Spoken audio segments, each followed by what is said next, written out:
My name is Bob Rucker. I'm from the Ninth Circuit. With me on the panel this morning, to my immediate right, is the chair of our committee, the Honorable Judge Cardone. To her right is the Honorable Dale Fisher from the Central District of California. On my left is Mr. Chip Frinsley, the panel representative. And on Mr. Frinsley's left is Ms. Catherine Rowe, the federal defender from Minnesota. What we'd like to do is begin with statements from all of you for about 5 minutes each, if you would, please. We've read your written statements that you submitted to us, so please do not read those. We'd rather have you sort of highlight the main points you'd like for us to talk with you about today, and then I'll open it up for questions from the committee, and at the end, I'll reserve a few minutes for questions from the other ones. And I would like for all of you, if you would please, to speak into the microphones because they are directional. And if I may begin with Ms. Baggio. Good morning, everyone. My name's Amy Baggio, and I am one of the members of the CJA panel here in the District of Oregon. Before I began in private practice, I worked at the Federal Defender for the District of Oregon. First, and I worked there for over a decade. I was hired first as a law clerk, and then I worked as a research and writing attorney, and then finally as an assistant federal public defender. While at the Federal Defender Office, I enjoyed the benefits of immediate and extensive resources, amazing investigators, high-quality paralegals, top-notch legal assistants, and these folks were available really 24 hours a day, 7 days a week. It was incredible. Not only did I have my own team, my own support staff, we also had available to us through the Federal Defender Help Desk really connections with the Federal Defender offices coast to coast.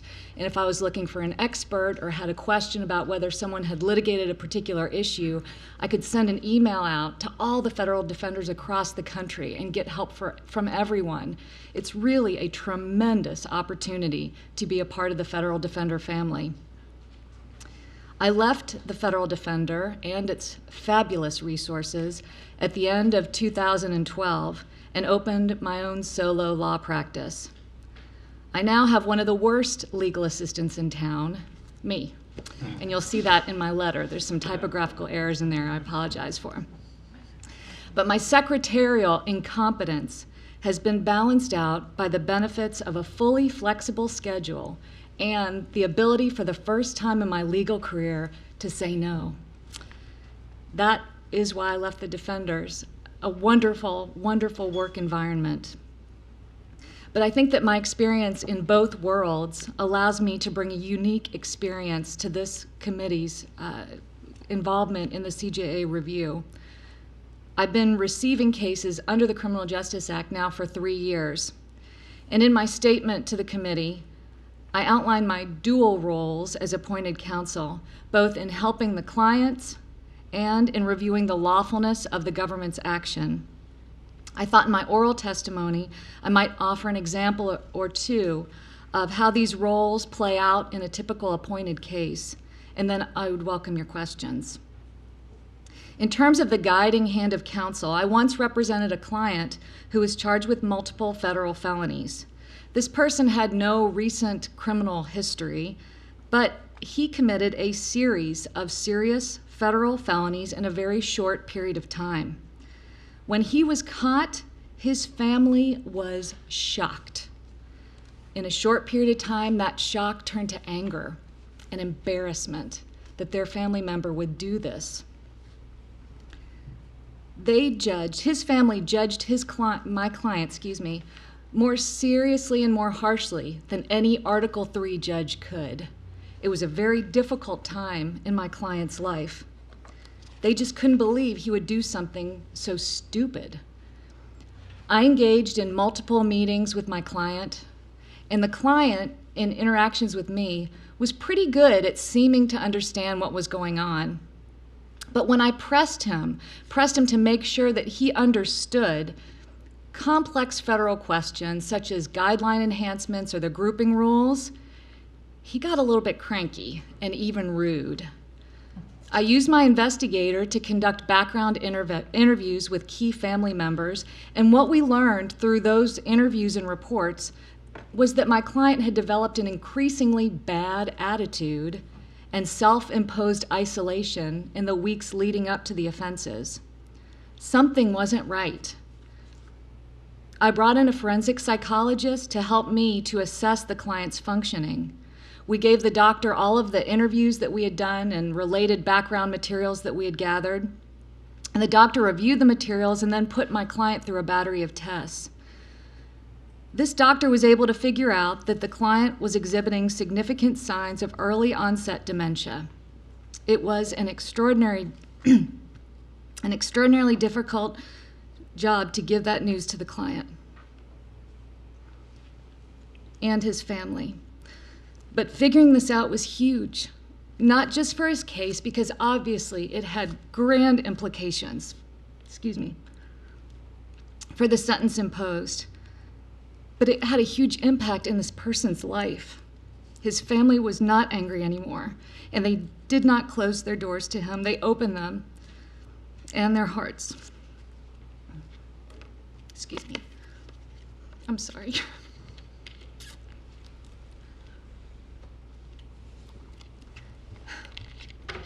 We were able to work with United States Pretrial Services to get this man the help that he needed and to help educate the family so that they could also know what to expect, both in terms of his federal criminal case and with his related health issues.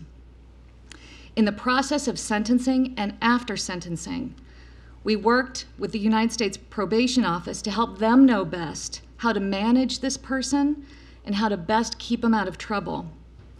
And I would note that a lot of the work that I do in cases is after the case is closed, my voucher is submitted.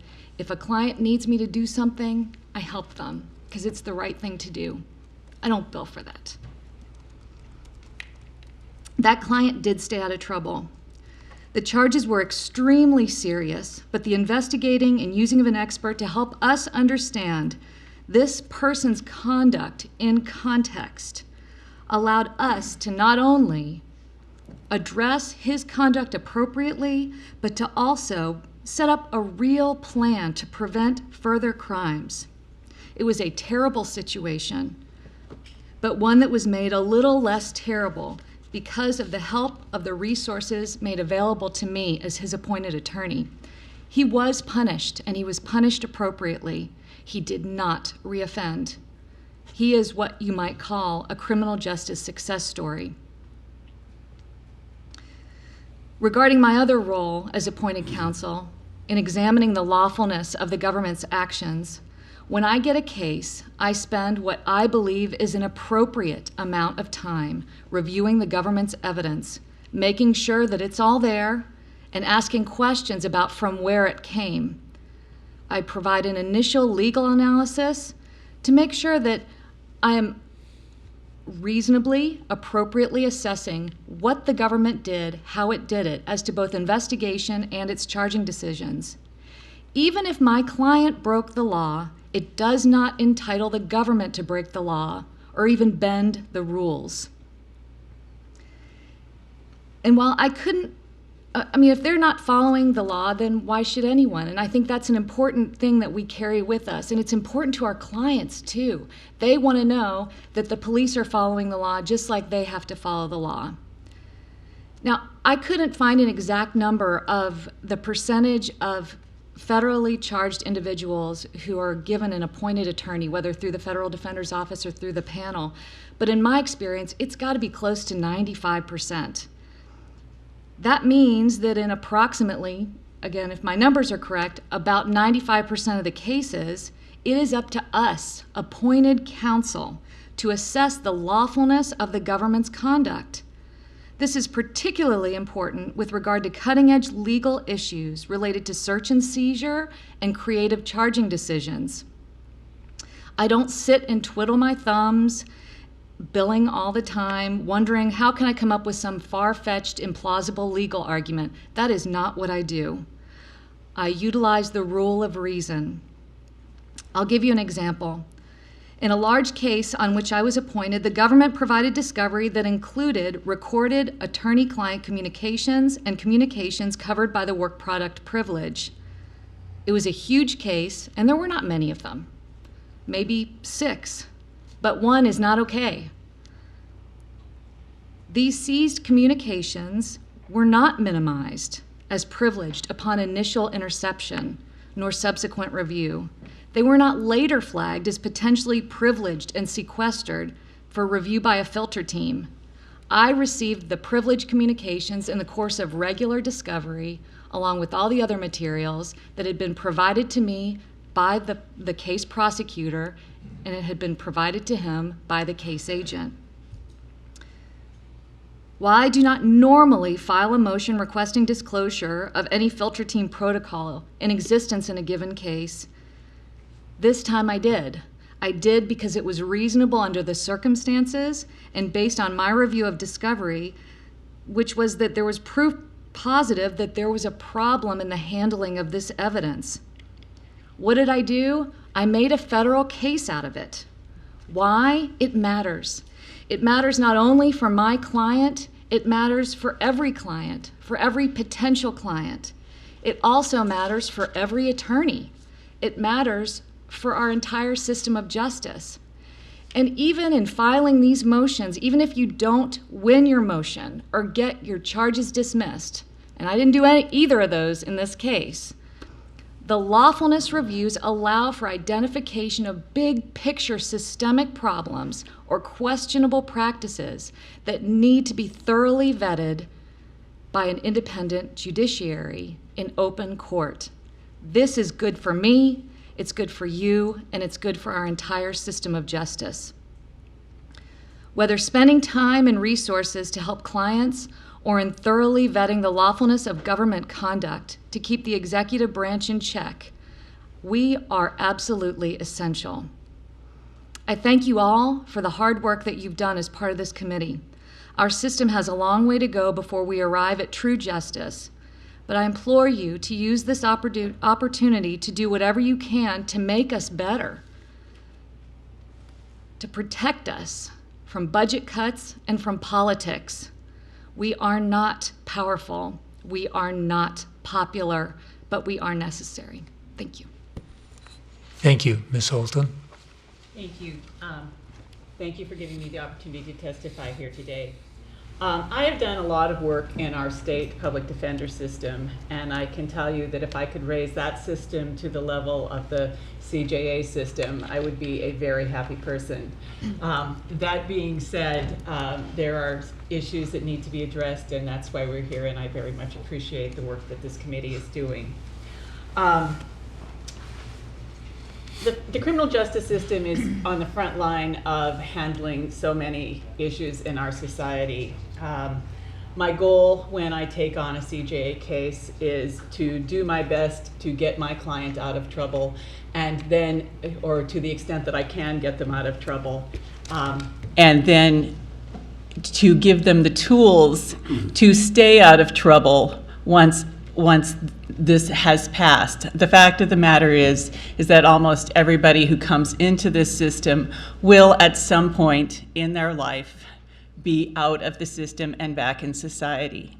And I believe that how their perception of how they are treated in the system, whether they think that somebody fought for them, whether they thought that they were being treated fairly in the system, will impact their re-entry into society and impact whether they believe that they have a vested interest in being a productive and supportive member of this society. And that's the way that I try to run my practice, so that my clients feel like they do have a vested interest in this when they come out and in being a productive citizen.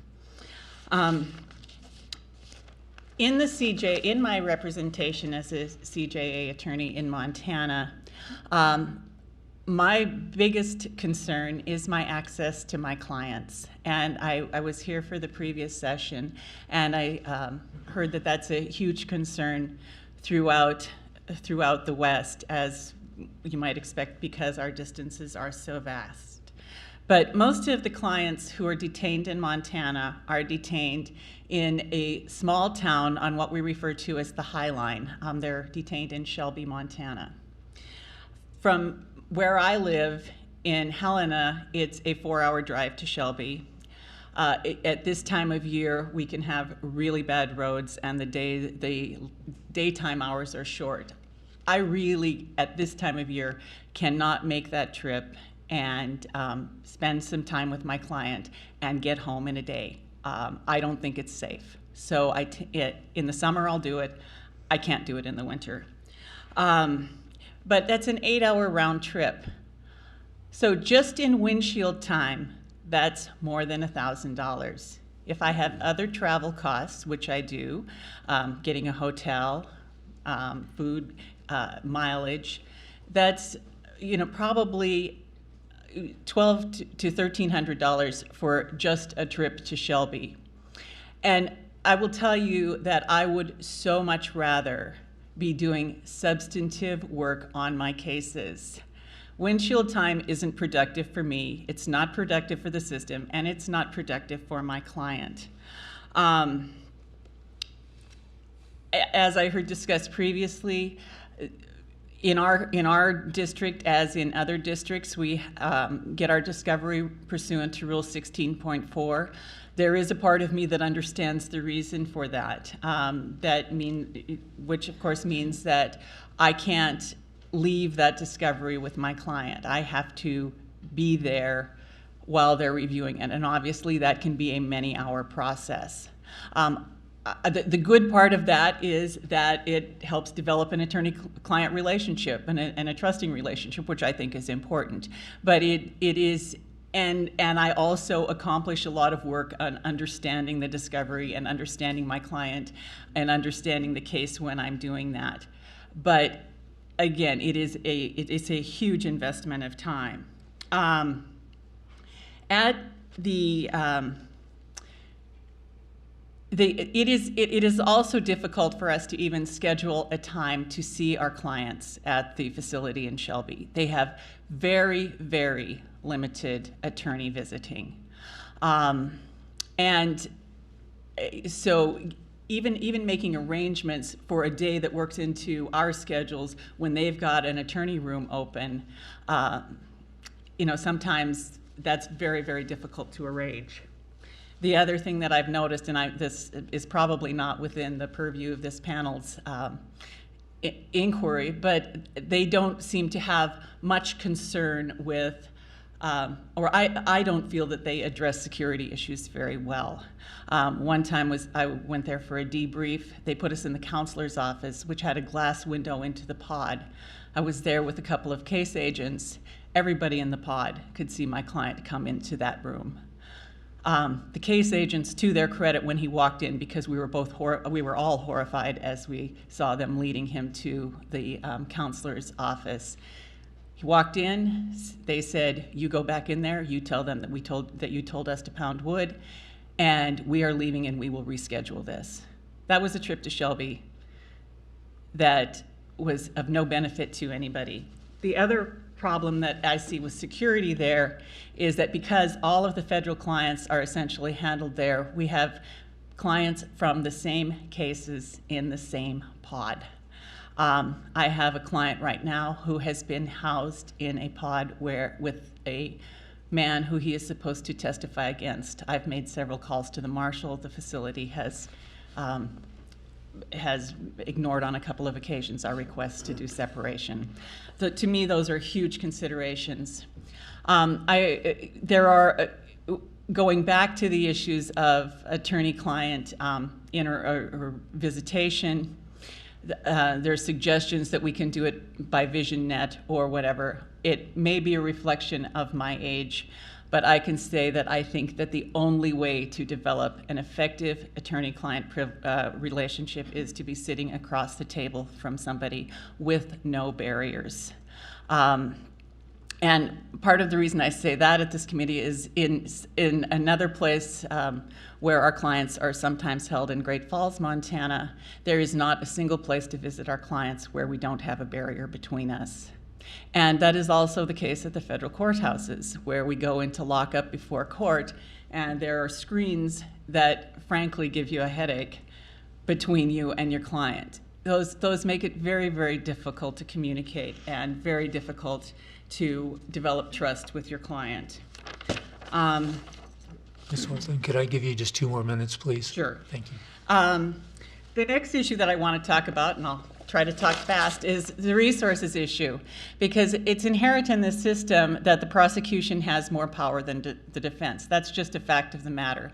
Therefore, I think it's really important that we attract the best and the brightest to indigent work.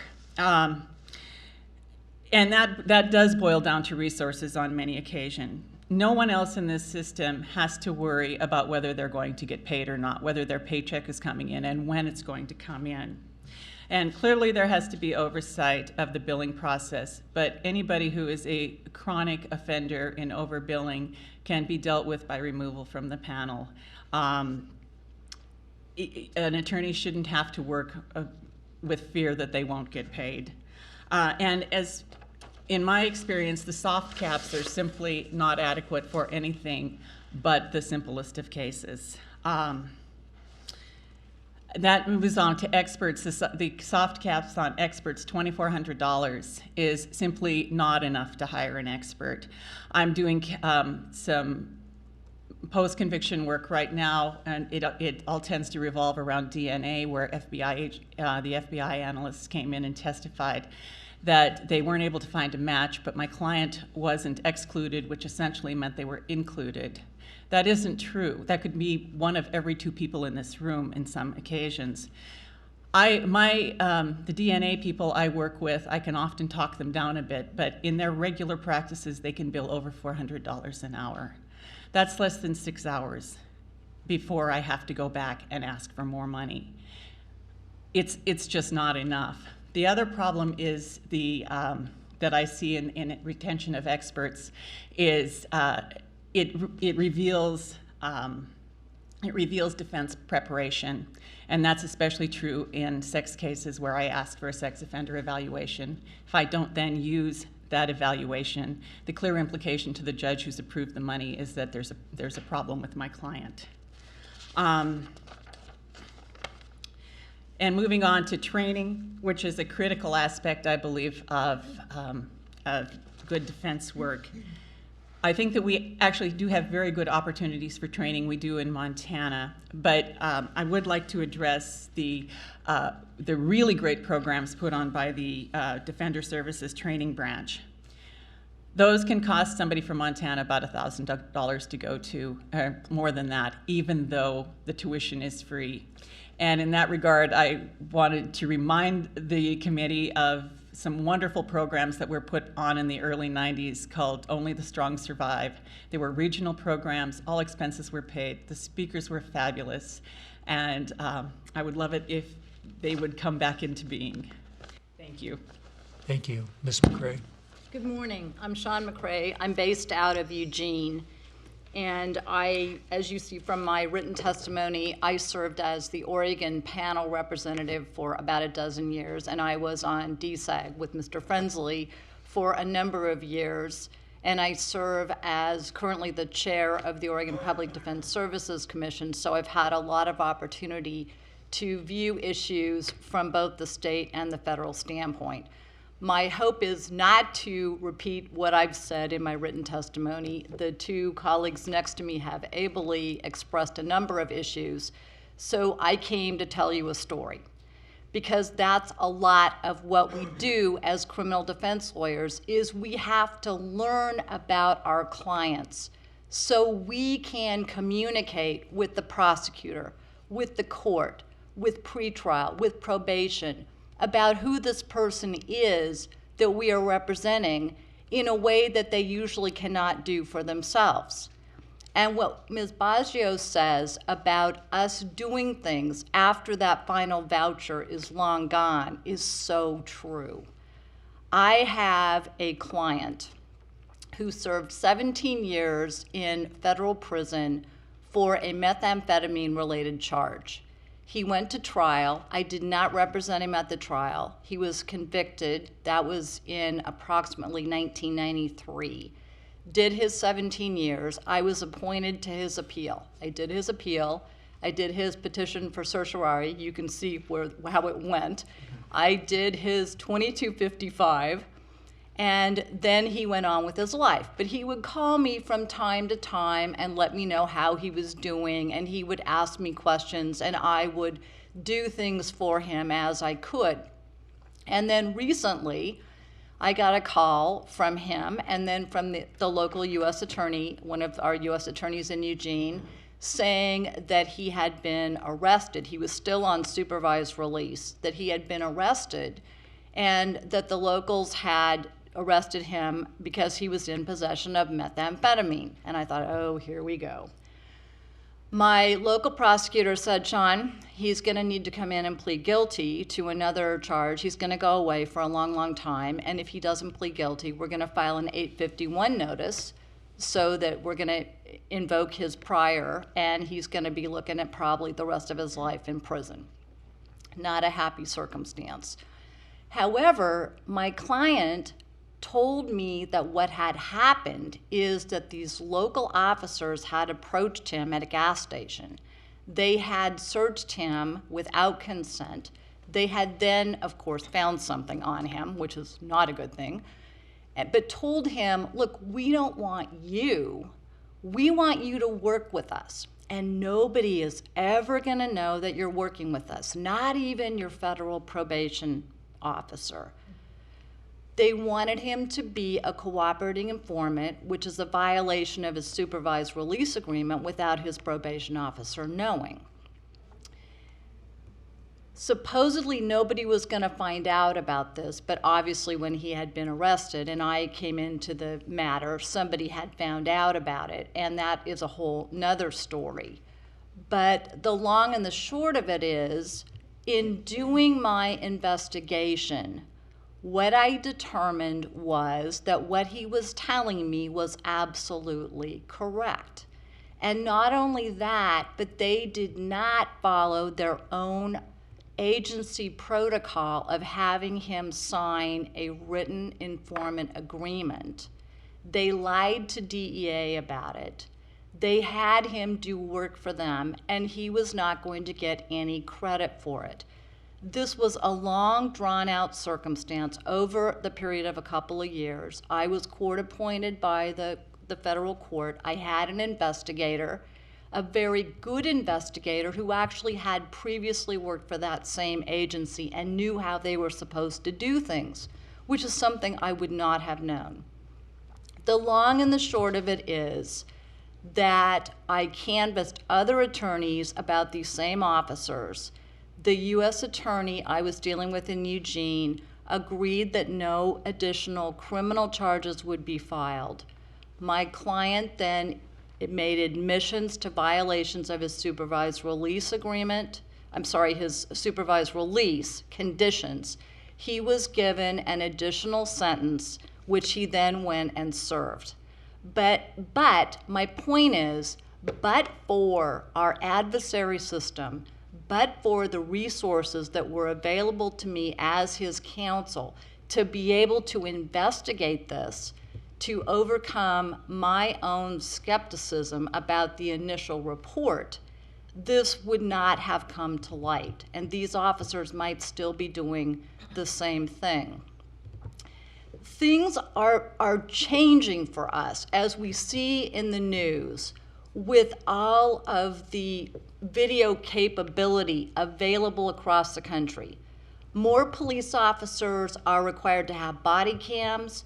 They have video access from their own vehicles, and we have bystanders taking videos of what occurs, which makes a big difference. Part of that is helpful because now we, the defense attorneys, do not have to be searching as the same way we have been to get at this information because there is a record of it.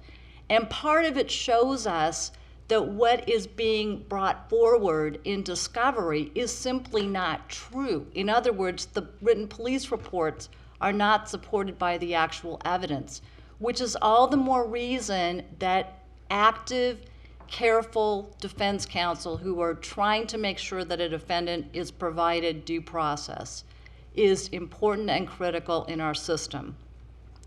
Let me get back to my client for just a second. So time has gone on. I'm no longer officially representing him, but as Ms. Baggio says, he still calls me. I appeared in juvenile court with him on a matter regarding the custody of his child, not as his attorney, but as support. We are not spigots that can be turned on and off. We develop relationships with these people. And that is valuable for all the reasons that Ms. Holton mentioned, and it is important. And I just want you to know that. Now, just in one more minute, I just want to tell you, I know there's issues, I know there's problems, I'm not going to dwell on those, but what I do want to say is we are so lucky in the District of Oregon. I have always felt so lucky. Every time I've come back from a CJA panel attorney conference, hearing the horror stories of other places, we have U.S. attorneys we can talk to, we can work out issues. We have been so fortunate to have Judge Aiken as our chief judge. This woman has, I wasn't able to attend the previous panel because we were driving up, but Judge Aiken has more energy than any group of people I've ever seen. And she has gone to bat for criminal defense attorneys. She tries to get the parties to talk. She tries to make things happen. And I don't want to short our federal defender, because Steve Wax was always there for us. And it was frankly a shock to me when I would go to panel attorney conferences and I would hear some folks say that their defenders didn't help them, that they didn't put on CLEs, that they didn't do anything for them, that they were actually at odds with them. Because our federal defender has always been there for us, and Lisa Hay is doing the same good things that Steve Wax did. They put on CLEs for us, they talk to us. Yes, they call us up and say, well, you know, what about this in your voucher? And we have to go back and look at it carefully. But it is going well, and I commend our system to you. Thank you. Mr. Warren? Good morning. My name is Ernest Warren, Jr., and I have a dream of this panel, and this panel has the power to make my dream come true. I want you to put your hands around the fact that you need zealous advocates to stand in front of judges and fight for these people accused of crimes. I've been trying cases for over 27 years. I try about 4 cases a year, and I only do jury trials. I don't even want a civil or criminal case unless it's a jury trial. And that's what makes our system work, is that we can communicate with a jury and a judge and really get the best deal we can for our clients. Could you imagine that you have a young lawyer step into your courtroom and unprepared and wasting your time? And that's not going to happen in the District of Oregon. That's not going to happen. They have the most experienced lawyers who are fighting for clients and trying to do the right thing for their clients. 20 years ago, when I was chosen to be a panel lawyer, the federal defender and Steve Wax took a special interest in me. They wanted to make sure that they knew that I was a good lawyer already, but they wanted to make sure that I could do what federal judges wanted me to do. And 20 years later, I can say I'm not going to let them down. Every month, the federal defender's office here in Oregon puts on a CLE on a hot topic so we can know what to say to the judges, so we can know how to talk to the judges, so we can know how to negotiate these complicated cases. Over my 20-year career, done terrorism, $100 million bank fraud, and these complex drug cases, hundreds of thousands of documents.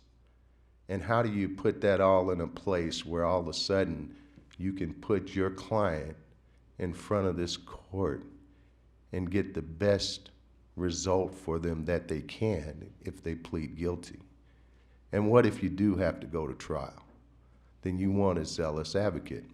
Just 10 weeks ago, across the street in Multnomah County Circuit Court, I had a very serious trial, sex abuse, for 2 victims, 4 different counts.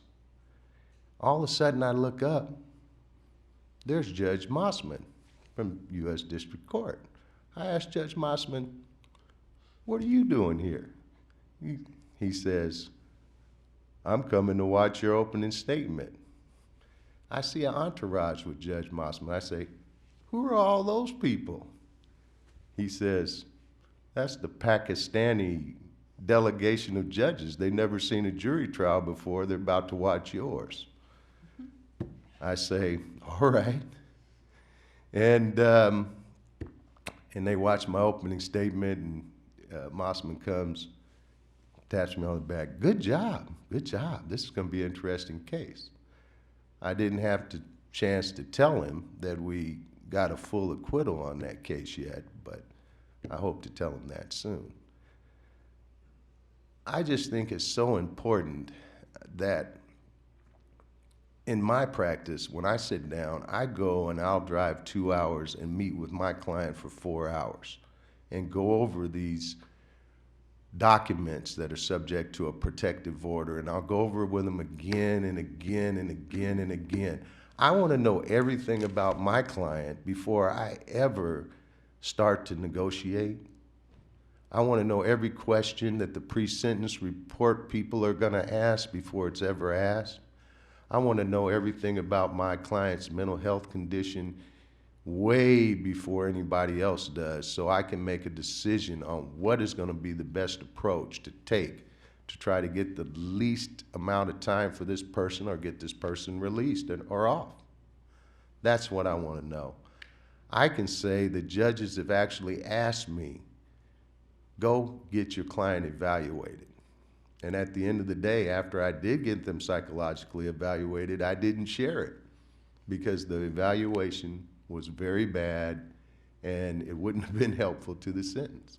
But they actually asked. I don't want to expend any money extraordinarily unless it's necessary. Period. It's just a waste of time. It doesn't make sense. That's not what we're in the business for. We're in the business to try to zealously do the best for our client. And we're the last ones standing between the prison and freedom for our client.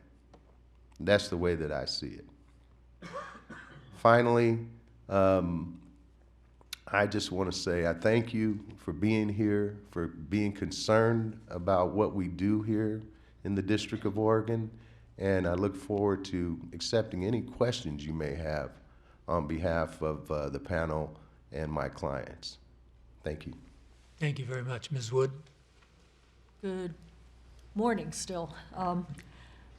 I want to ask the committee's forgiveness today because I'm coming down with a cold, and I almost didn't come, and I decided, since I wasn't coughing, and I'm going to try not to cough, that this was too important an opportunity, not for me to testify to you, but because I have such a diverse background, starting off with a state public defender's office in Florida, moving to Oregon about 6 years later and doing court-appointed indigent defense, as well as starting a private practice, getting on the CJA panel. I've been a member for about 25 years now. I've stopped doing state indigent defense, but I have that type of perspective of dealing with indigent defense in a number of jurisdictions and settings. So I did want to come here and be available to answer any questions or chime in if I thought there was something I could say that hadn't been said by another panel member. The only small point I want to make is this. When I got out of law school, I knew that as a lawyer, I had to zealously defend my clients. And they didn't teach you that if you had an indigent client, you could be a little less zealous because it would cost the system less money that way. And so I have always practiced the same, whether I'm representing a client as a public defender or a court-appointed case or a CJA panel. I stopped doing state court-appointed work because at that time, the judges actually controlled the attorney bills and whether or not they were paid. And I never had a bill cut, but I was called in a few times by the chief judge and basically saying, we don't understand why your bill is so much higher than other people's bills. And I'm saying, well, Your Honor, if you want to order me that I don't put in more than X number of hours, then I'll abide by that order. But otherwise, I have to zealously defend my client, and I'm only doing the work that I think needs to be done. We don't get rich doing indigent defense. When I was doing state cases, I was netting maybe $10 an hour, and I was doing capital case litigation. So it's not something that anybody here that works on CJA cases or indigent defense, we're not rolling in dough. We're not doing it for the money. We're doing it because we think we can make a difference in people's lives. And I can tell you that I think everyone here has made a difference in a number of people's lives, and for the better, and not just them, but their families. And so it's a good investment to give us resources and pay a salary that will attract quality lawyers. Thank you. Thank you for those opening statements. Judge Cardone, would you like to begin? I have a question for Ms. Holton. Who manages your panel, Ms. Holton? The attorneys serve at the pleasure of the of the federal judges, but the federal defender's office basically manages our panel. They assign the cases. All right, and that's the same in Oregon. And so I guess my question to all of the panel is, we're looking at different systems. I don't know if any of you've had experience with a different system than that, but I just wanted input from you, Ms. Holton. Does it work, and do you have any criticism or concern about conflict or any of that? You know, that is frankly not one of my concerns in Montana. I think that the panel administration is done pretty well. I'm on the committee, the CJA committee, where we are right-sizing the panels for each portion of the district, so that everybody gets enough cases and stays up with the federal practice. That's a cooperative effort between the judiciary and the federal defender's office and CJA panels. Like I say, that is not my concern in Montana. All right, thank you. I have no other questions. Judge Fisher? Good morning still, and thank you for joining us. I have a couple of questions, probably of each of you. Ms. Baggio, you say in your written statement that you think it's okay for the district judges to review vouchers, but you need a level of appeal. What is the present status in Oregon, or if you were just talking about other places that you've heard of, what do they do? As I understand it, here, the federal defender does a preliminary review. I think there's 2 levels of a review within the federal defender's office, and then it goes to the Article 3 judge assigned to the case. And then if it's over a certain amount, of course, it has to go to the Ninth Circuit. There is no appeal that I'm aware of, appeal process here in the District of Oregon. And the reason why I mentioned that in my statement was in viewing the testimony of folks in other districts where things are quite different. It makes sense to me that there could be a level of review. I understand, I believe it's in Seattle, they have a small group of folks who are available to review vouchers on which the judge has raised some concern. So I think there could be a way to do it so that when there are these outlier cases, they can be addressed on an individual basis. I think that the review should be done by people who understand the defense function. And as far as my experience on the panel, if there's ever a question, the person just picks up the phone and calls me. And the federal defender has called me before and said, you know, you've made this request for this expert. He's $400 an hour. Is there really nobody closer to Portland and cheaper that we can use? And I had no problem answering that question because I tried. Mm-hmm. And so it was an easy question to answer. So that type of review that we have now, in my opinion, works well, but I wouldn't be opposed I'm not opposed to having my judge ask me those questions. Thank you. Ms. Holton, you've raised a number of questions. You're talking about problems with the hourly rate, which of course we're hearing a lot. Do you have a thought on what hourly rate, perhaps for your district, would get the more quality attorneys? And then, again, somebody mentioned it earlier, I don't know if you heard, but how do we deal with the fact that in some places in the country, 129 now might even be good money, whereas in other places it's substantially pro bono, maybe 20% of what other lawyers are making? And I don't, as I said in my written testimony, I don't see it as, it's about half of what a regular hourly rate for a very respected attorney in Montana would make. We have several of those attorneys on our emeritus panel. Most of those attorneys who are making $250 to $300 an hour aren't really interested in serving on the CJA panel as a regular panel member, but a couple of them have agreed to serve on our emeritus panel for special assignments. As I also said in my written testimony, I think it's really hard to argue in a place like Montana that $129 an hour is not a substantial sum when you compare that with other rates. So I don't know if there's a way to balance that, balance the hourly rate or regionalize the hourly rate like they do for per diem rates. And I don't know how that would work, frankly, if it was tried to be done. That being said, I will say that $129 an hour is well over twice as much as the panel attorneys for the state public defender system make. And so I don't want to be grousing about it too much. Okay, we won't tell them. You mentioned one thing in your testimony, and it is a subject on our list of, I think, 14 items, but we hear very little about it. So I want to ask you about the Marshal Service transportation, and you did mention that in at least one case you asked to have release revoked so that the client could return to trial. Could you tell us a little bit more, and if there are other similar problems that you've had? That was an extreme case, but it happens frequently on a smaller level in Montana because many of our clients, especially our native clients who come from reservations at several hundred miles, they will be indicted, arrested, brought for their initial appearances.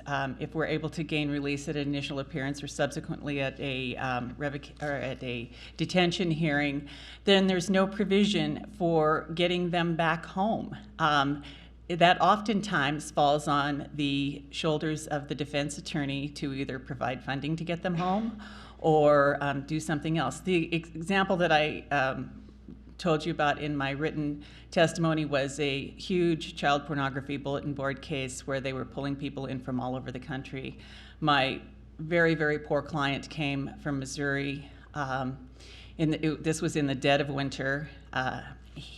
We were able to obtain release for him. There was no way to get him home.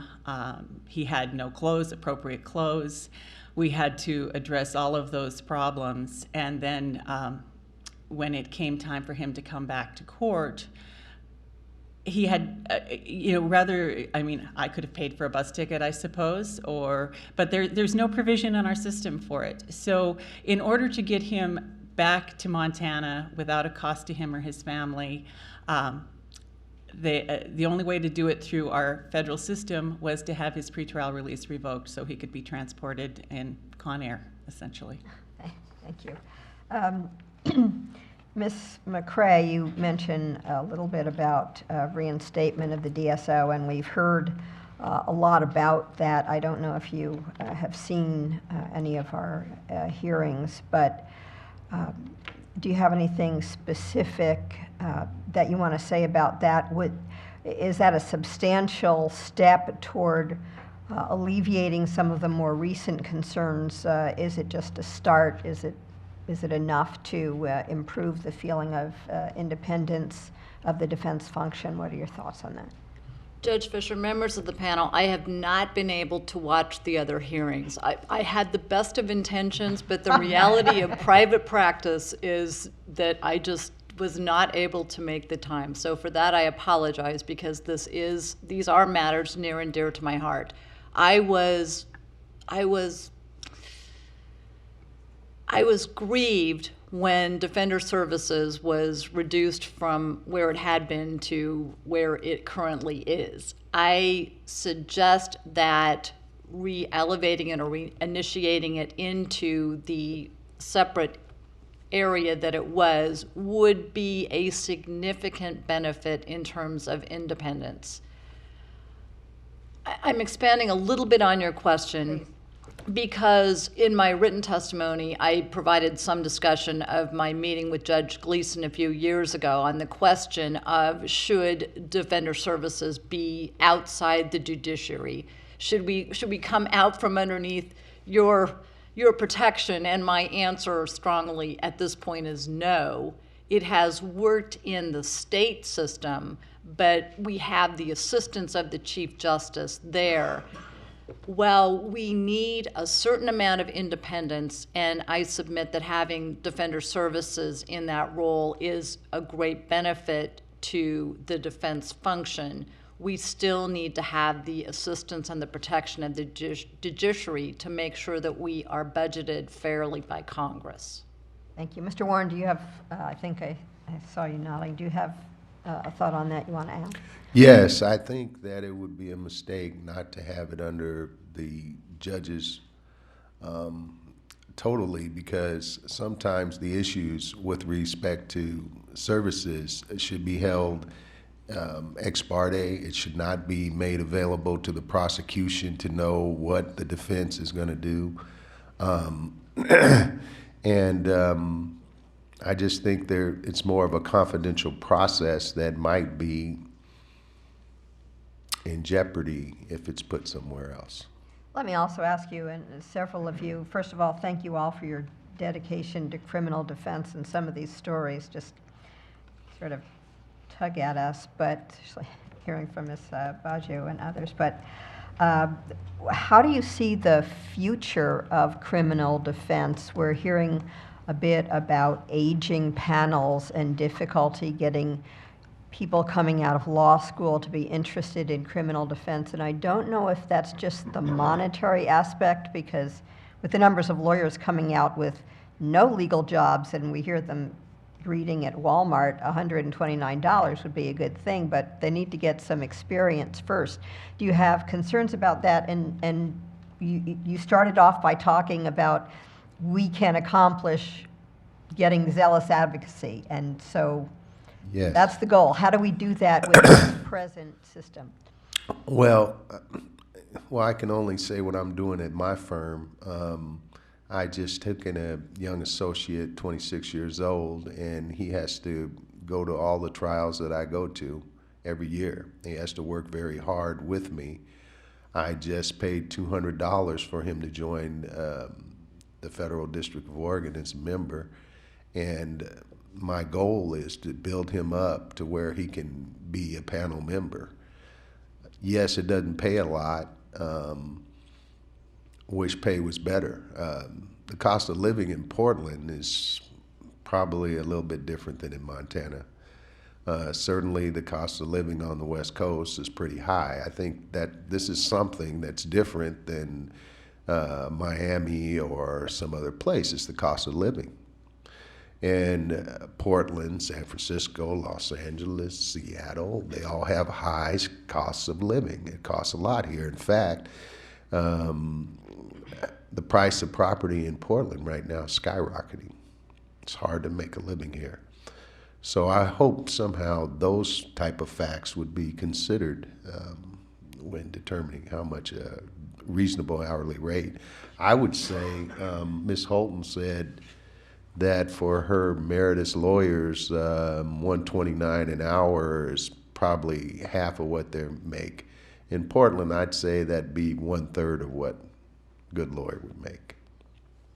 Thank you. And Ms. Wood, you talked about, and we've heard this before, the $800 being too low. The 2,400 we've heard is too low. I think the statutory maximum, I think at this point, is too low.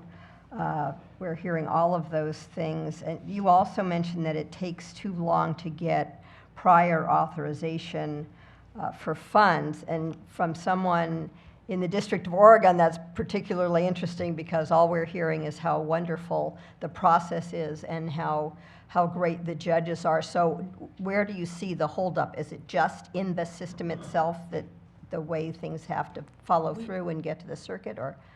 The judges here are very good about approving expert funds. We, as lawyers, of course, have been well-trained by the Federal Defender's Office to generally, I'm filing a 3 to 5 page declaration of counsel that lays out why I need an expert, what that expert's going to do, and the best estimate we have as to cost. The difficulty that panel lawyers have, the Federal Defender's Office has funds in their budget for experts. So when Ms. Baggio, when she worked for them, if she needs an expert, she talks to the supervisors there and they say yes, and she's got it like that. Here, we of course file the motion and affidavit, it's ex parte, it gets reviewed by the Federal Defender's Office. Sometimes they have questions, not usually. I've been doing it for so long, I don't usually get questions. Then my understanding is it gets passed to the judge. So I'm not sure where the delay is. I just know I recently had a case where my client had not been indicted, but it was a potential land bias case, and he had cooperated, and we were going to be looking at mitigation and getting him the best sentence I could. I had good reason to ask for a psychological evaluation on him, and I filed that, and I knew it would have to go to the Ninth Circuit because it was going to be $4,500. And after 60 days, which is usually the longest time, I started contacting the federal defender going, you know, what's going on? I need to move this case. And it apparently was sitting on the magistrate's desk. And once they talked to the deputy, it got moved. And I don't know why, but it does seem to take routinely more than 30 days and sometimes more like 45 days. And that's a long time, especially if you have a case that's going to trial and you run out of funds halfway. So, I mean, I'm not sure how you fix it other than maybe, you know, in our district, we work so well with the federal defender. If the federal defender's office had preliminary approval on something up to, you know, $5,000, let's say, for forensic psychologists when the client's in custody, so they have to travel and deal with getting into prisons and stuff to do the evaluations.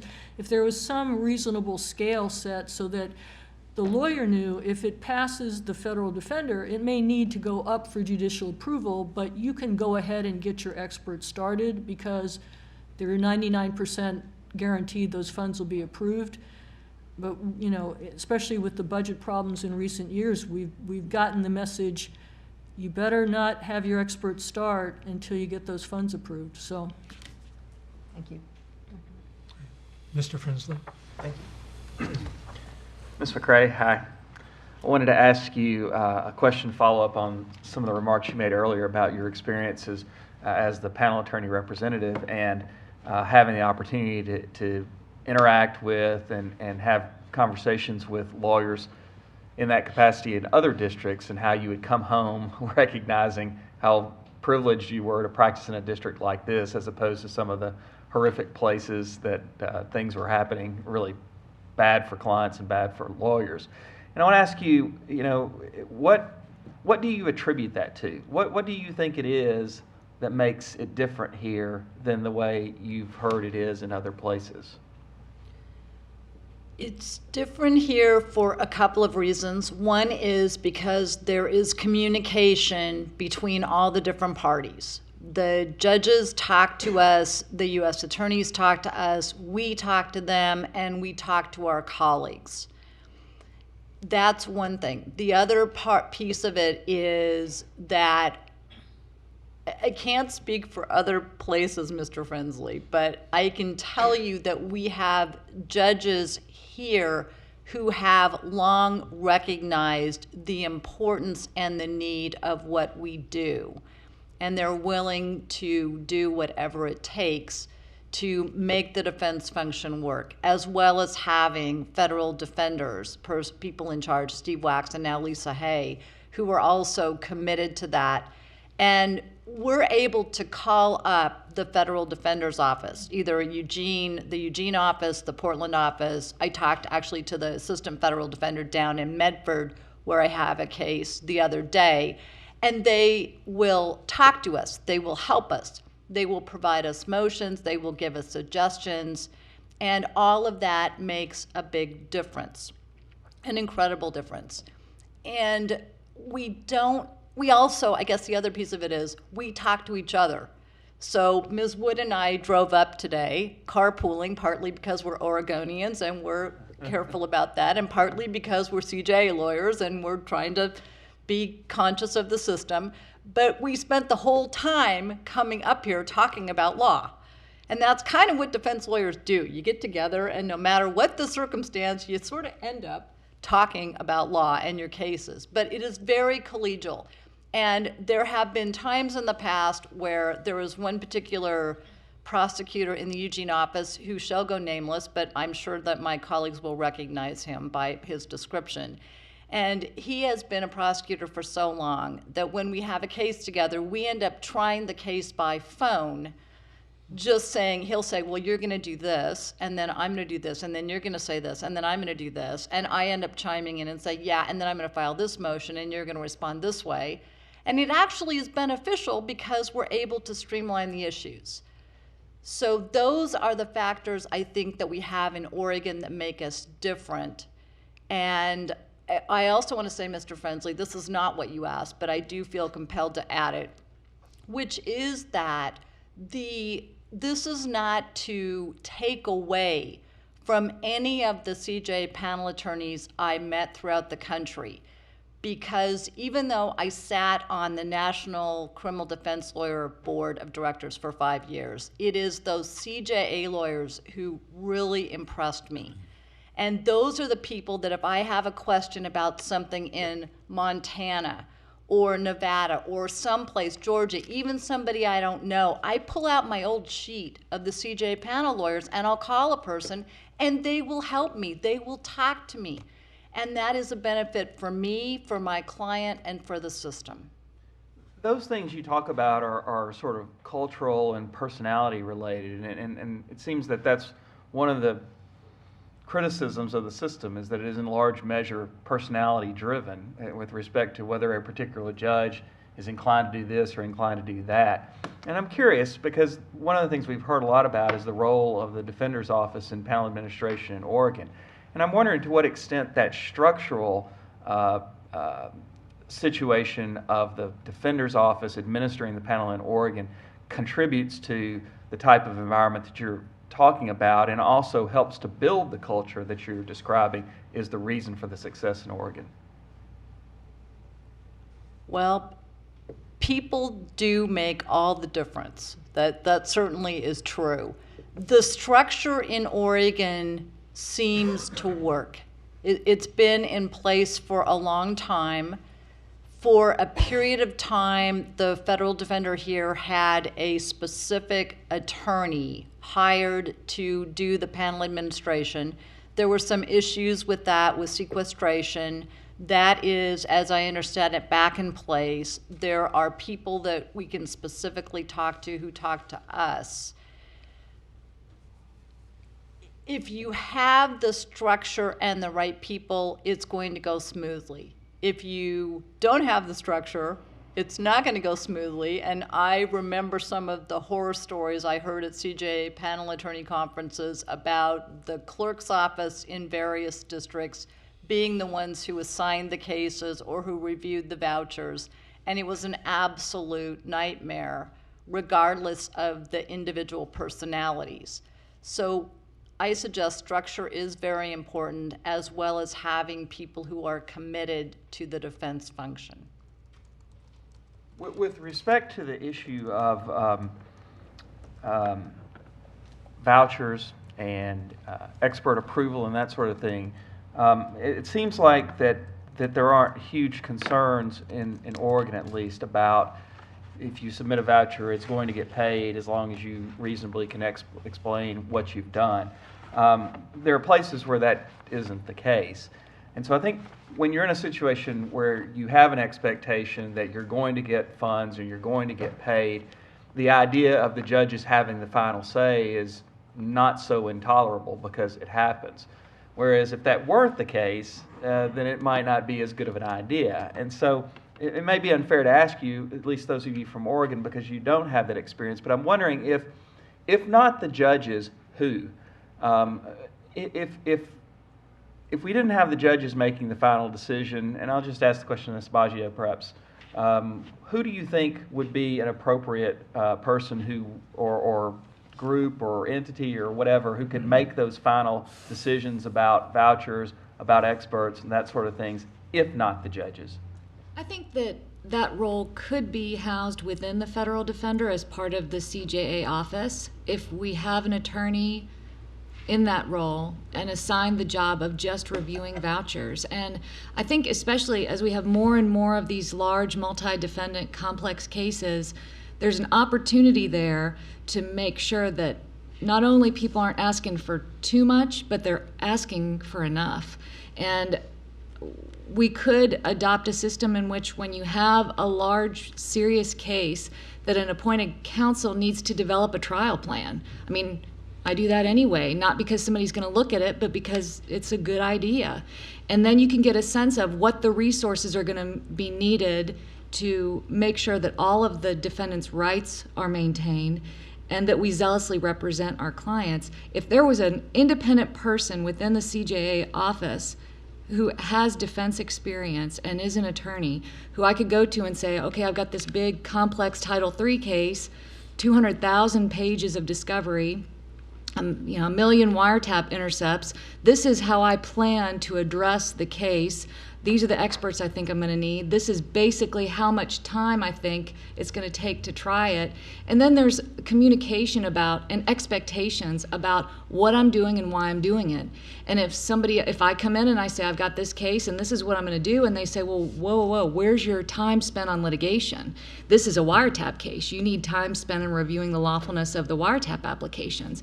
And that way you can both provide quality assurance to make sure people aren't doing too much or too little. And I think that would benefit the whole system. But I do believe that it could be part of the CJA office. Would your level of comfort or confidence in that proposal be the same if that individual you're describing were an employee of the clerk's office as opposed to the defender's office, for example? Well, I saw some of the testimony about people's experiences with the clerk's office, and I don't want to make a blanket statement because I do agree with Shaun. I mean, it totally depends on the person. So if you've got someone who's committed to zealous advocacy and believes in the need for it, I mean, as long as that person is honestly doing their job and they know what to do and what to ask of people, I don't know that it necessarily matters where they are, but it could. I just know our federal defender office and our panel office, and I would trust for it to be set up in that position here in Oregon. Does anyone else on the panel have any thoughts or opinions about that concept of if not the judges, then whom, and where that person would be or under whose authority they would be? Yes, I think it would not make good sense to have it in the clerk's office, at least in the District of Oregon, because the big thing always from the panel attorneys that I spoke with around the country is the fear of rejection when they really feel that they needed an extraordinary expense, maybe like in Amy's case, a psychosexual evaluation or some very important extraordinary expense that's going to help figure out how well we can do for our client in a very serious case. It'd be hard if you were met with rejection from a clerk and then you had no way to get to a resolution or some common ground. In my experience, I only try to request when it's reasonable. I don't ever want to do anything that's unreasonable. And in my practice, most of the time, the CJA person will tell me if my doctor or whoever, expert, is unreasonable. and I'll try to look for someone else. So I think that it might have a chilling effect on the defense practice if we had it in the clerk's office, somebody, and we have this perception, these people don't understand what we need, and we're met with rejection. One last question I'd like to ask, and that relates to compensation. And we've heard testimony from individuals talking about panel attorneys not billing for everything they do. Certainly, a lot of time that's just purely pro bono given.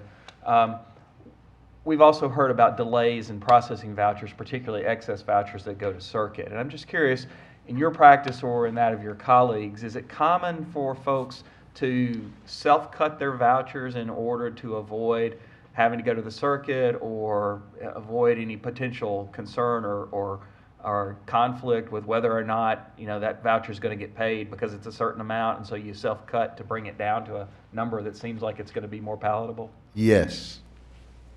Is that universal? No, no. No? So regardless of what the voucher is, you send it as it is? If I do it, it's because it was needed, Right. and I expect to be paid for it. I've self-cut. Sometimes if it's going to take more time, if I'm close and I'm going to lose a few $100s versus spend 2 hours or an hour and a half looking through everything and writing a detailed declaration to support it, but. Ms. Rowe? Thank you. I'm going to start with a question about experts. And Mr. Frensley was asking all of you folks about your concerns about having the judges, or your lack of concerns, whichever it may be, about having the judges review your requests for experts. My question is about the same thing, but a little bit different. Do you have any concern about having the judges review your request for experts when the request itself discloses your defense or may disclose that you had someone review the case, let's say a psychologist, and then the report is never used again, is never seen by the judge? So obviously there's the problem of a negative inference. Same judge, obviously, who is trying your case or sentencing your client, whichever it may be. Do you have a concern about that? Ms. Holton? Yes, and I think that that's especially true, as I mentioned previously, in sex offender cases. If you don't then use the sex offender evaluation that you've received authorization for, the clear negative inference is that it was really bad for your client, and that can impact sentencing. That being said, I think that there's also a lot of time that goes into the justification. It would be easier to pick up a phone and say, I need somebody because of this. I'm working on a DNA case right now where I need supplemental funds for my DNA expert. I have to justify that. I'm spending an hour, 2 hours, 3 hours of mine and my expert's time saying what we've got to do in that, why we need this extra money. That's just more time and money. If there was some kind of streamlined way to do that, I do think that there's the problem with, in essence, revealing our defense by, even though we can do it ex parte, but there's also a lot of time that goes into it, and if we could get a bigger authorization initially, I think that would be helpful too. Other folks? I don't think I'm revealing my defense to the judge by putting in an ex parte order. Who I don't want to know about my defense is the prosecution until we figured out exactly what my defense is. I want to keep them off guard to what possible defenses might be. Also, I believe when you give a declaration to a voucher, sometimes you can educate the decision maker a little bit about what you're trying to do. And I don't think that that's a bad thing at all. Baggio? In terms of revealing to the judge, I think that when the judge, in the normal course, the judge will see the client, usually not even for arraignment. I mean, in almost all the cases, it's for change of plea and sentencing. And if instead the judge has some sense of what's been going on in the development of the case, appropriately in the context of reviewing requests for experts or reviewing an interim voucher on my part, it can be helpful to the judge to have a better sense of the person who's ultimately going to appear in front of him or her. And I think that that adds additional valuable information to the imposition of sentence. In terms of being concerned about requesting a report and then having it turn out bad and not wanting to turn it over to the judge, in most cases, clients have had multiple experiences in the criminal justice system, and for a lot of them, they've had previously identified mental health disorders. And part of what we do in our course of investigating the case is to get those reports. So if I get prior attorney files or juvenile files or court files, and I'm seeing terms that are not helpful in terms of presenting my client in the best light to the judge, I'm going to be less likely to request a new evaluation because I kind of already know what's in there. What if it's something that has to do with dangerousness, like a psychosexual, and it's about dangerousness, it's a child pornography case, and you asked for the expert services, you have to reveal enough about it to be able to get the judge to authorize a $5,000 payment or something of that nature. What's the situation, again, when you're not going to use it, you know the judge knows exactly what that was for? Well, most of the time in a psychosexual evaluation, they also have a polygraph. 99 times out of 10, the client is not going to pass the polygraph. It's been my experience. In those, I think many times in psychosexual evaluations, what we're hoping for is that our client is at 1 out of 10 times that they're going to pass, that they're going to look good, that they're not going to have a fear of recidivism in the psychologist. And all of a sudden now you can come in with a stronger theme with the judge. So at least in the District of Oregon, when these issues come up, I believe that the judges understand that this is something that needs to be done in a sexual case. And that probably they're not going to see a report, but at least that the defense lawyer is zealously advocating for the client. And I think that's the type of perception I want the judge to know, that I'm zealously advocating for my client. Isn't there a presumption? You just created a presumption. I mean, you're saying, so now the judge knows that your client failed the polygraph, right? I mean, I'd rather the judge didn't know my client failed the polygraph than knew that I was doing a good job. Well, I think that 9 times out of 10, it's been my experience in 26, 27 years that in a psychosexual evaluation, the defendant's going to fail the polygraph. I think the courts know that. I think they have experience with that. So, I mean, the contrary would be not to do a psychosexual evaluation at all, in that 1 out of 10 hope that your client is going to pass. When my client passes the psychosexual, when my client passes the polygraph, that's just so much more of a stronger position for that particular client, that's the risk that I would be willing to take. All right. Ms. Woods, let me ask you a question. Ms. Wood, you were an attorney in the state public defender system, essentially, or accepting appointments, as I understood. In Oregon, yes, and I was with an actual state public defender office in Florida. And my understanding is that the Oregon state public defender system now is independent of the judiciary. Is that correct? That's correct. Can you tell us about the comparison, if you will, between those two systems, the Oregon, the federal system in Oregon, which is obviously not independent of the judiciary, and the state system, which is? And I can tell you a little, and Ms. McCrea may be able to tell you a little more. I think I was explaining about being called in by the judge about cases, and so when I got to the point where I didn't have to do state indigent defense, I stopped doing it. I was uncomfortable feeling, number one, I didn't want to have my bills cut. I didn't want to have to go see the judge every time I did a case. I did a lot of capital case litigation here, and those cases, they did tend to usually approve everything because, of course, the ramifications of a death sentence and the levels of review it would go through, but then doing other cases. So at that time, it was judge-based. Then they went to this independent office, and I I think the concern is this. In Oregon, we have a very strong Criminal Defense Lawyers Association. We have 1,300 members. We're statewide. We've had an active lobbyist, a fiscal lobbyist, and a substantive lobbyist. And so we have been able to educate legislators in this state about the importance of the defense function and the need for funding so that people get good quality defense.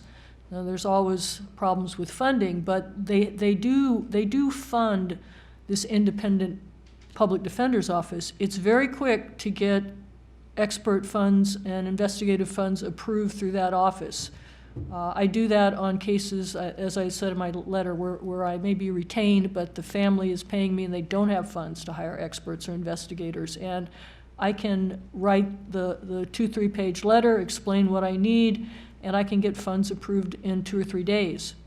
So it's a good process in that sense. I share concerns that you have in terms of having courts review the reasons why you want experts. And certainly it's a two-edged sword. In some cases, you can kind of get the judge prepared for your sentencing arguments in advance by writing it's an ex parte application, and you're going to give the judge the defense pitch and why you need that expert. And that works out well if it's not a psychosexual evaluation.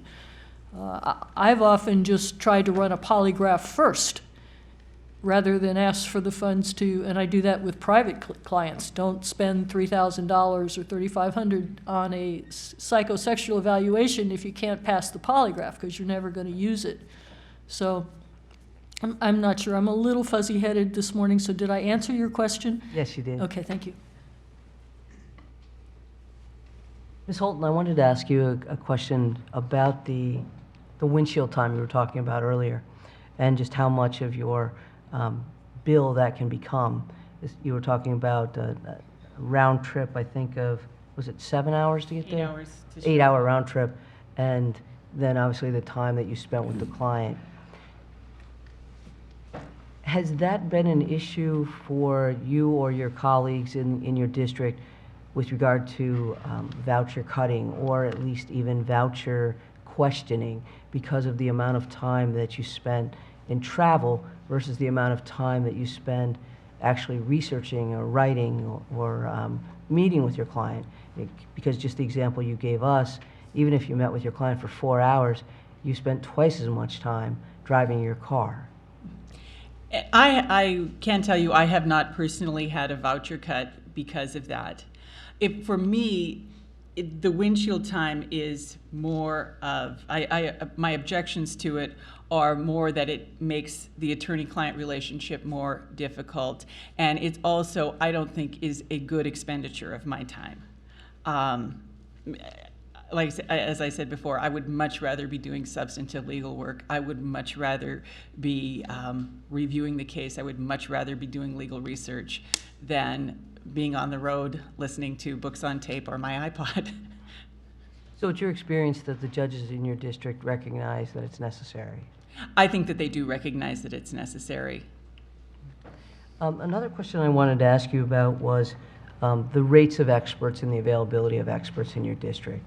You were talking about the rate that you could pay and how folks were not available to be hired at that rate or to provide a service at that rate.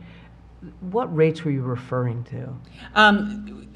The most expensive rate that I'm dealing with right now, although I was able to get this DNA expert to reduce his rate to $250 an hour, but he just informed me that his new rate was $450 an hour.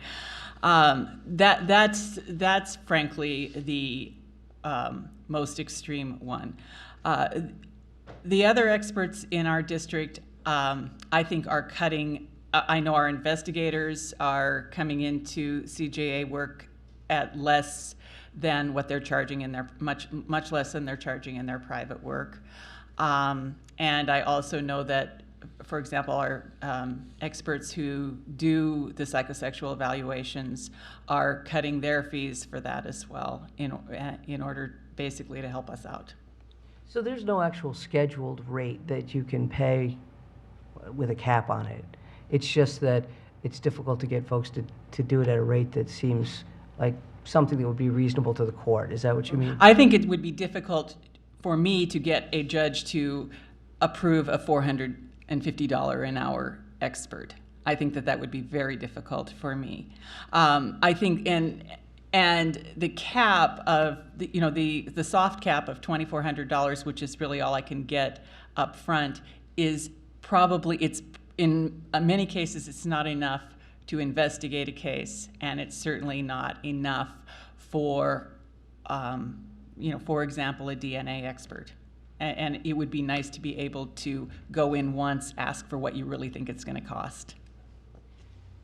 Could you give us an estimate, if you can, how much time it takes to get the approval, not for obviously the 800, which is the pre-authorization, but the 2,400, and then if you need to get approval for a higher amount, for the higher amount? We've heard in Oregon how long it can take, but can you give us an idea for Montana? Once I get my motion in, it's probably, for the initial request, it's probably a day or two for that to turn around if the judge is in the office. The subsequent requests, it takes a little bit longer, and it probably takes me, to write those requests, it probably takes me an hour and a half. And then I've also got to be communicating with my experts during that time, so that's billable time for them as well. And then once I'm over that cap or the soft cap of 2,400, then it's got to go to the circuit for approval. And so that delays my case a little bit. And excuse my ignorance, but how many judges do you have in Montana? We've got 3 Article 3 judges and 3 magistrate judges. Thank you. Thank you, Doctor. Judge Cardone, do you have more questions? I'll let the other panel members. Judge Girard? Yeah. Just briefly, because is the mic on? I don't know if it is or not. Should be? Okay. We're talking about systems, amongst other things, and I think all of you come from a public defender CJA panel management system, as do I in Nebraska. In fact, Mr. Stickman is our public defender, is sitting back today, and that's where the federal public defender manages, along with the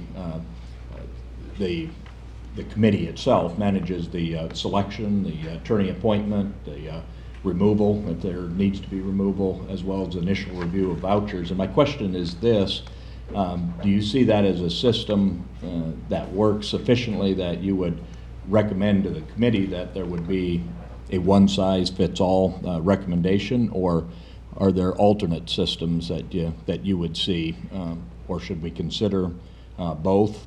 And I guess I will ask that to each one of you. And this is in reference to the panel revision process. Yes. Mm-hmm. I heard Mr. Williams' testimony earlier, and that he's seeking to offer the U.S. Attorney's Office opinion about panel members. I think that information should go to the panel review committee. If there's a problem in a particular case or with a particular defender, that should be taken up with the judge then and there. I don't know that at the end of the years later, when there's a panel review process, that people should run and air dirty laundry at that point. I think it should be addressed when it's a problem. I guess I'm talking about the panel management system as a whole. Oh, I'm sorry. Okay. In other words, the system that you have in Oregon would be similar to a number of the systems that are out there. And my question is, do you see that as a one-fits-all system, or do you think that should be locally controlled? I think local control is best. It's a huge country, and the districts vary so greatly based on all those different personalities. What we have here works well, but I wouldn't speak for other districts. And you're speaking about the federal defenders controlling the appointment process? Yeah, the panel administration all around. It would be the appointment process. It would be initial review of vouchers, Okay, and our federal defenders don't do any initial review of vouchers, and I think that that might be a good thing. As I said in my written testimony, I haven't had trouble with that recently, but I think there are attorneys who have. So it goes directly to the Article 3? It goes directly to the judge, yes. But I think that having the federal defenders involved is a very good thing. It certainly works here. The alternative of having it go to the judges, I submit, would not work as well. Having it outsized to a different agency, like the state agency we currently have is the Oregon Public Defense Services Office. That is working for the state system, but that has been going on for 15 years now.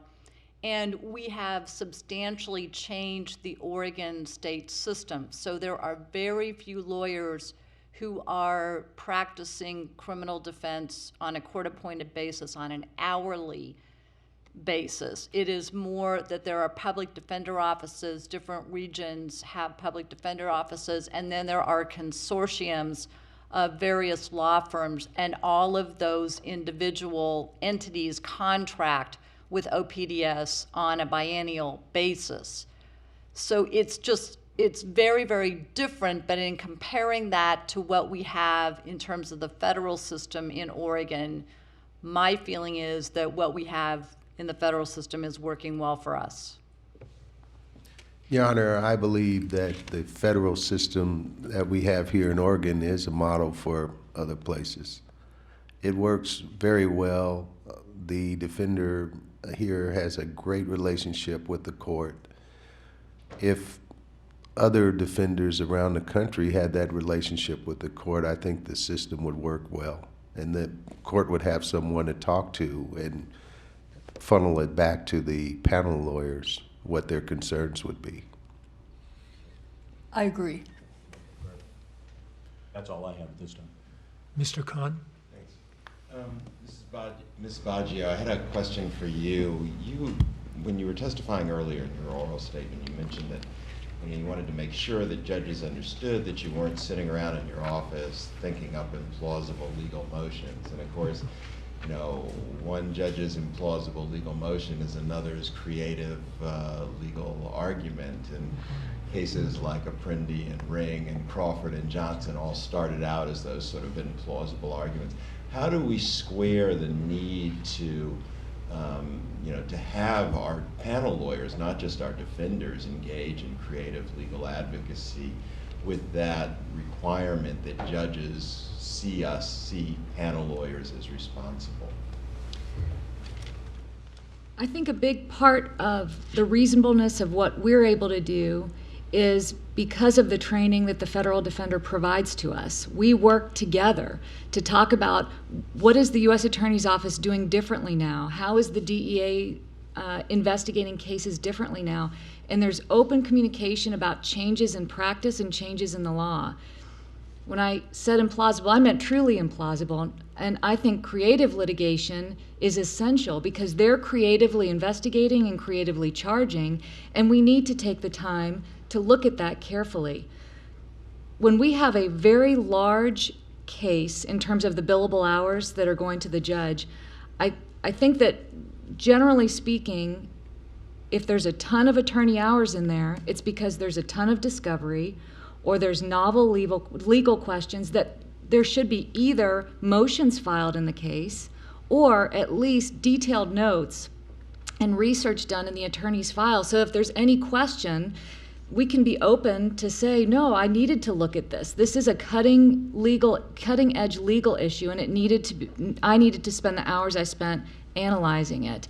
And I think as long as there's some trust that we're not abusing the process and we have a genuine work ethic, one that we all share and that it's honorable, that there should be a presumption that what we're doing isn't twiddling our thumbs. But if there's a concern, that we have our files documented to the point where if anyone has a question, you pick up the phone and call and say, well, Amy, you did 12 hours of legal research on whether or not you can charge a conspiracy, you can conspire to conspire? And I can say, yes, I did, and I'd love to tell you about it. So I think that it can be encouraged, and as long as we're all being honest in the process, there's no problem with having those questions asked because we're prepared to answer them. If you were in a district where the judges were inclined to take a look at a motion and say, I don't think it made sense to go down that route in this case, you'd have a different feeling about the process, though. If I lived in one of those districts, I wouldn't do panel work. That's a good answer. Let me ask, and I want to address this question well, I guess first to Mr. Warren. You talked about the idea, and this is an idea that's come up in a couple different panels and in private conversations, also the idea of essentially locality pay for panel lawyers. And obviously, I come from San Diego, and it's quite an expensive place also, and I hire young lawyers who are coming out of law school with crippling debt, and so I understand the imperatives. And it's got some appeal, but I'm also concerned when I look around at the country as a whole, and I see a couple things that bother me. One, that sometimes we see low cost of living districts line up with places where the defense culture is less vigorous, and representation is of lesser quality. And we also see oftentimes districts with lower cost of living line up with places where we have heavy concentrations of extraordinarily disadvantaged minority communities. I can think of, say, Montana, where you've got a Native American community that just is. And I wonder, I'm concerned, and I don't have an answer to this. I'm really asking if you can give me your reaction and maybe some thoughts on this. Are we creating legal ghettos in those communities, or at least the appearance of that? How do you give me your thoughts on that? Thank you for asking that question. I believe that you have to be passionate about your client. And those are some things that you don't learn in law school. You got to be passionate about what you do. You got to, for me, it's really easy because you start talking about the Bill of Rights. And I believe that I'm the last person standing to defend my client zealously. I just do. Whether they're indigent or no matter how much I get paid, just like Ms. Wood, I'm going to give them a $500 an hour defense.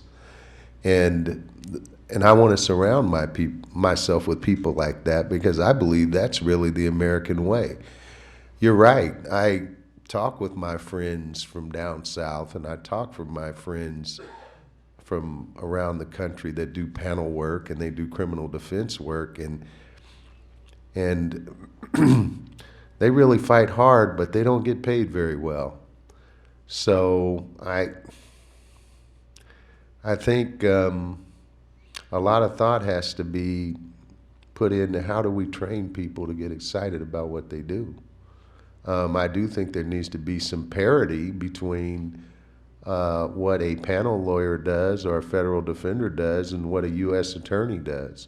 That's the way we look at it in the state system here in Oregon. We're always trying to evaluate, well, look at what this defense lawyer's doing here and look at what this prosecutor's getting paid here with his full benefits. And I don't think there's any distinction between the quality of the lawyers. I think it's the politics. So I think that we have to train lawyers to be excited about criminal defense. Ms. Holton, could I ask you to address that issue also? Yes. I actually, what Mr. Warren just said about the parity, I think is really a great idea when you say, okay, what is in, for example, an assistant United States attorney making in salary and benefits and other perks of the job, I guess, for lack of a better way to say it, and to then maybe figure that out on what you can really legitimately bill in a day. 5 or 6 hours is, if you're working a 10-hour day, you're probably got 5 or 6 hours of billable time, and base the CJA rate on that, because by the same token, as I look at $129 an hour, and I think about the people who, even with overhead, can't make that. And then you transfer that into the legal system where people are making much more money. It's a very difficult question.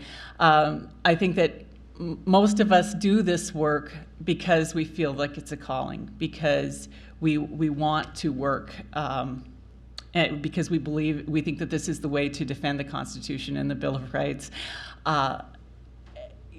But on some level, you will never attract the best and the brightest unless there is some kind of parity in how much money people can make. And I think that it's really important, from presenting those novel legal arguments, from doing everything that we can do to get quality defense, to making it even fun for the judges to be judges and be listening to quality legal arguments, that you've got to compensate people on a level that this is what people want to do. I'm not sure if that answered your question. Let me follow up with one other question I have about, I just spoke about the young lawyers in my office and the crippling debt that they have, and one of the things we've talked about is the graying of the panels in many districts, and that's certainly true in my district. For those of you who've got a sense of your panel, do you see difficulty in bringing in those younger lawyers, and do you see it due in part to the hourly rate as it exists today? I want to start with you, Ms. McCrea, because you've done some national rep work. Well, my answer is absolutely. It's a difficulty. I'm giving you an example from a state situation, but it translates over into the federal system. And that is, I was talking to a consortium lawyer at the most recent commission meeting that we had. She was advising me that they have brought a young lawyer into their consortium, given him a quarter time, but he's got $140,000 in student debt. So he doesn't know how long he can possibly do this. Locally in Eugene, we just had our panel revision. We had a few applicants who were younger lawyers, but our panel is mostly pretty experienced lawyers who tend to have a pretty solid criminal defense practice, or maybe partially criminal defense, partially other things, that can afford to take some panel cases, because let's face it, there really is a pro bono element in what we're doing at $129 an hour, given our overhead and the time involved. We want to do that. The younger generation, the people that I come across who are in law school, I've got a first-year student that I'm mentoring right now who really, really, really, really wants to be a criminal defense lawyer. Want to do it, but they don't know if they're going to be able to, because they don't know if they're going to be able to afford it. And I see it as a problem that is happening now. It's going to be worse very, very soon, and it's something that we need to consider. I'd like to follow up on that before I give Professor Gould a chance. Mr. Warren, you mentioned earlier that you had hired a young attorney. I think you said he's 26 years old. Yes. And that you hoped that he would someday be on the panel.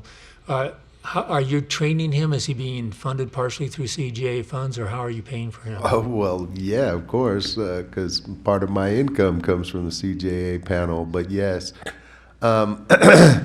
So, and I also fund him, through my other private work, and that's what's really paying for his salary. And certainly I don't make a lot of money when I go to trial with him, and I have to pay him, but he's getting paid at least $80,000 this year, and he's very enthusiastic and young and probably wouldn't have a job otherwise. I can't say that I can keep him very long, but he seems to be very interested in criminal defense, loves it, motivated and young, high student debt. that he left from Indiana University Law School.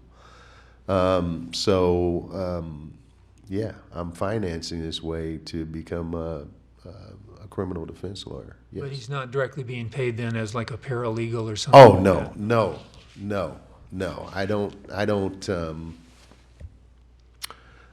bill for any paralegal work. No, he doesn't actually do any federal defense work at all at this time. May I ask the rest of the panel or any of the others, are you doing something like that? With regard to mentoring, the Oregon State Bar requires new attorneys to have a mentor, and I'm participating in that. So I'm mentoring through the State Bar. We had talked about whether when the panel revision happens, when some of the younger lawyers get on board, and I'm very excited about that notion. There's some really smart younger lawyers that I hope are going to join us on the panel. And there was discussion about whether we would provide mentoring services to them. I'm hoping that we can get paid to do that, because these cases are so complex that I want to be able to do it 100%, and I think that it's reasonable to have a more experienced attorney on as co-counsel for these younger lawyers' first cases, and then they can learn how to do it right and how to address big complex cases or large amounts of discovery, and we're teaching efficiency and we're teaching the right approach for this district. Thank you. Professor Gould, do you have any questions? Thank you. So I think one of the themes that I've heard in the panel this morning, the 5 of you, is how careful you are with federal funds when you go to submit your vouchers. And I was struck by the statements of 2 of you, in your opening statement that is, where you were talking about there are certain kinds of tasks, a few tasks that you'll do on a case that you won't necessarily put into the voucher. And yesterday, the panel heard a story from a lawyer who was talking about a phone call after phone call after phone call that he would get from the client's mother, and it would be for 10 minutes at a time, and he just wouldn't put it into the voucher because it was either too difficult to keep track of, or he didn't think it was the kind of thing that he would pass along. I'm curious, in your own experience, what kinds of things like that or others are there on a case that you'll do, but it won't necessarily make the voucher?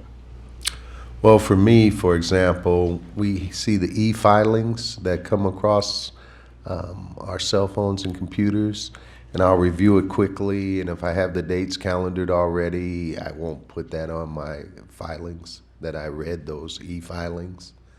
Anything that probably takes less than 2 minutes, I won't put on. I only try to really concentrate on things that are very substantive, that take more than 12 minutes, because, you know, something less than 2 minutes I don't think is significant. The rest of you?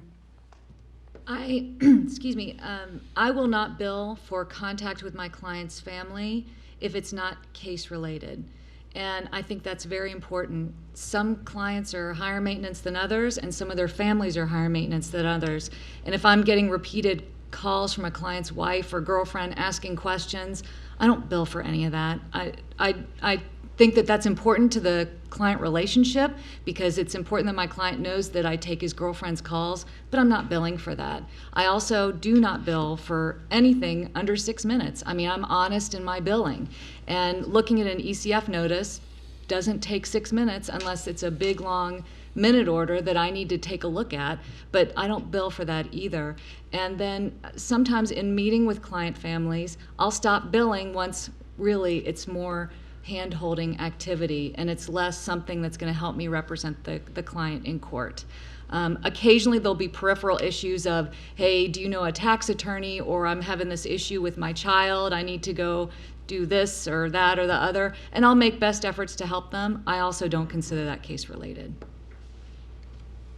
Any of the rest of you? It just varies on the case. I mean, I talk to clients sometimes, talk to clients' families sometimes, and it's just like, if I wouldn't bill a private client for it, I mean, sometimes you just go, you know, I guess I didn't explain it well the first time, so this one's on me, let's go through it again. And I'm not talking about spending an hour usually and not billing for it, but, and certainly I think, everybody here takes those follow-up calls, and I tell every client, if you have trouble, if you have questions after you're sentenced, call me. We're here, and only if it involves some new case getting started do I ever go and ask to be compensated for that, so. And I agree with everything everyone said. Those are things that I probably wouldn't bill for. The culture in Eugene is a little different than Portland. It's probably fair to say it's a little more relaxed.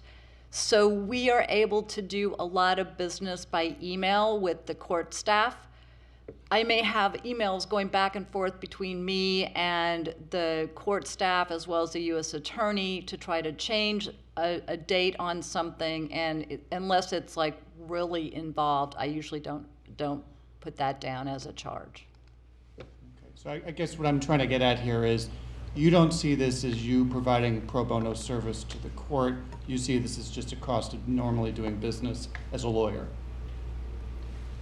I see it as providing a service to the court. And I will say that I can't speak for everybody else on the panel, but my sense of it is that when we hit sequestration, that was kind of, we've got to be super careful. You got to look 2 or 3 times at what you're asking for, what you're billing for, what you're doing. And it had a greater, and again, I'm sorry, I don't want to speak for these guys, but it had a greater impact on me, not about the amount of time, energy, and effort I put forth on behalf of my client, but what I actually put down on my voucher and billed for. Okay, so can you explain that a little bit more? Well, yes, it was, I became concerned that if I put down on my voucher everything that I was doing, which I believed was a reasonable service for my CJA client, which is everything that I would be doing for a retained client, that would reflect poorly on me as a CJA lawyer and on the CJA panel and make matters more difficult for federal defenders. It would reflect badly with whom? With the court. And what would happen as a result? Well, the court might have to start cutting vouchers because of national pressure on the CJA attorney budgets and the change in what occurred with the structure with the administrative office and defender services, with the change from independence to a different position. I'm not saying it was a rational fear, but it was certainly a fear, and I will tell you that it is something that stays in the back of my mind. And I have, it has had an impact on me in the sense that I have worked at expanding my retained case base as opposed to my CJ panel cases. And that is an issue a little bit here in Oregon because we get maybe 4 panel cases a year. My cases tend to be bigger cases, which take a long time, but I did one grand jury witness case that I did in 2 days. But it has made me concerned about the value of my services to the courts, to the system as a CJ lawyer, and a feeling of insecurity that I can't count on. That is, it has always kind of been, it's the government, they'll pay me, that I can't count on that as a future going concern. Ms. Holton, you were nodding your head. Which part of that were you nodding to? Well, I guess just kind of responding to what the rest of the panelists said about this topic, there is a part of me that thinks it's important to record every service that we do for a client simply so that there is a record of that. I think it is really important to have a record of communications with the client, communications with the family, a record that you actually opened the CMECF document and put it into your file. I think that it's important to have that record. It's important for our own safety. But I do know that we all, well, I guess I can't say we all, but I also know that when I do my billing, I am very cognizant of the fact that there is a budget, that I don't want to do anything that that reflects poorly on CJA work or criminal defense work. And so, perhaps we're a little more conservative because of that. But then also, to go back to something else that was said earlier, I really do think that, for example, the judges in Montana they really appreciate good legal work, and they would not see the beginnings of an Apprende argument or something like that as frivolous. They would, I think that they would, if it was done well, they would be grateful for it. I just want to be clear. I bill my private clients for every second. So I want you to know that. And I don't do that for panel work. Why? Well, because, again, what everyone has said here, because of the perception that you may be singled out as billing too heavily or whatever. Thank you. I want to just clarify one thing. Ms. Baggio, you mentioned Mr. Williams' testimony from earlier today, where he talked about the fact that he had passed along some concerns about some panel attorneys. I actually caught him afterwards. That was, just to clarify for all of the committee, that was not unilateral from the U.S. Attorney's Office, he said. Instead, he said that was in response to questions from the public defender that was doing a review of the panel. From the committee. Yes, exactly. So, thank you. Can I just ask a quick question of Mr. Warren and Ms. McCrea and Ms. Wood in particular, because I think you're the three that said this. I'm really confused about a statement that you all made, and then later another statement you made, because all three of you told us how much you believe that it should remain under the judiciary, and that it really works well. And you sort of highlighted with it really works well here in Oregon. Your state system doesn't. What's the difference? If it's so great for judges to have this power, why don't you give that power to your state judges? Well, I believe that the state system did work well when this power was with the judges. What happened was somehow they forced upon us maybe 15 years ago that they're going to do it differently in the state system. It didn't work better. It's something that we have to live with now. So it was forced upon us, as I recall, about maybe 15 years ago. But before that, it worked just fine, in my opinion. So if it went back to the judges in the state, you'd be happy? I'd be happy. Okay. Yeah. I wouldn't. Why?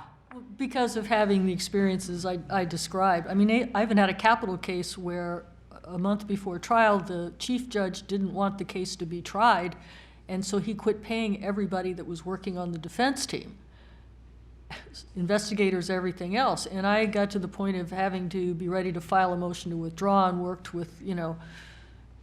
with somebody else that dealt with the indigent defense review process, and she was able to talk the judge into finally releasing funds, so I didn't have to move to withdraw on the eve of trial. So you run into personalities that way. My concern is that I can't trust Congress to appreciate the importance of the defense function and to fund it. And so if we go as a separate agency without and don't have sort of the judiciary, which by and large understands and supports the defense function, I think funding would be worse, and resources for counsel to do cases would be worse. But that's just my perception of Congress as being dysfunctional.